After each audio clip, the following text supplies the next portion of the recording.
সেই নেতৃত্ব এবং সেই নেতৃত্বে বাংলাদেশ এগিয়ে যাবে এবং ইসলামী আন্দোলন বাংলাদেশে বিকশিত হবে।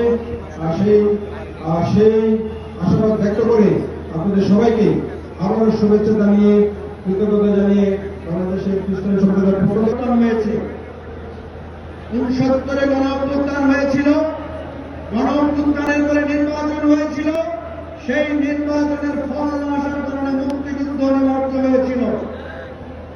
ঠিক তেমনি ভাবে 90 গণ অভ্যুত্থানের পরেও আমরা কেয়ারটেকার সরকারের অধীনে নির্বাচন দিয়েছিলাম, সেই কেয়ারটেকার কিন্তু সংবিধানে ছিল না।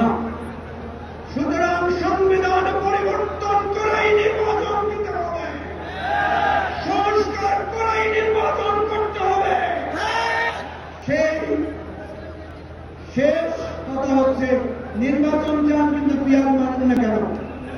নির্বাচন চান কিন্তু স্থানীয় সরকার নির্বাচন আগে হলে আপনাদের অসুবিধা কি? সুতরাং আমরা এই তাল বাহানা